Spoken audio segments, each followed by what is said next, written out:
Барлықтарыңызға сәлем. Бүгін өте дәмді, тойымды болып шығатын духовкада бәліш дайындаймыз. Міндетті түрде видеоның соңына дейін қараңыздар. Бізге жылы айран қажет болады. Оның үстіне тұзымызды саламыз. Одан кейін ас содамызды қосамыз. Және де қант саласыздар. Менде қант салған видео түспей қалыпты. Одан кейін сұйық майымызды қосамыз. Және де електен өткізе отырып, ұнымызды қосамыз. Жұмсақ қамыр елейтін боламыз.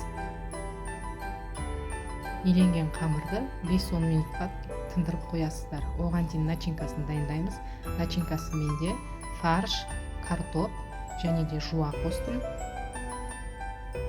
Дәміне қарай тұз және қара бұрыш қосасыздар. Қара бұрышымызды қосып, жақсылап араластырып дайындап аламыз.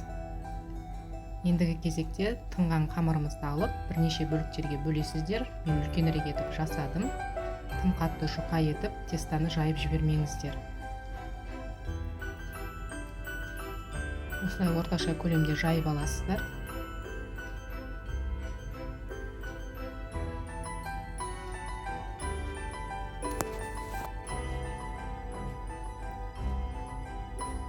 Одан кейін ортасына салмасын саламыз.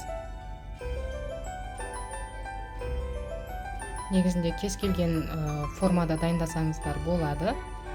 Мен үшбұрышты етіп жасадым.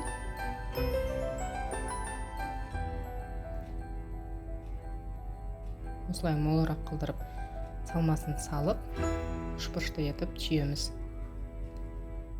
Ортасын кішкене ашық қылдырып қалдырамыз. Барлығын осылай видеода көріп тұрғандай жасап аласыздар. Және де духовканы алдын ала қыздырып, 180 градусқа қыздырып қоясыздар. Одан кейін дайын болған бәліштерімізді противенге орналастырып, үстіне жұмыртқаның сарысымен бір ас қасықтай сүтімізді құйып, араластырып, осы бәліштердің үстіне жағып шығасыздар. Алдын ала қызып тұрған духовкада 180 градуста 45 минуттай пісірамыз. Міндетті түрде жасап көріңіздер, өте дәмді әрі тойымды болып келеді.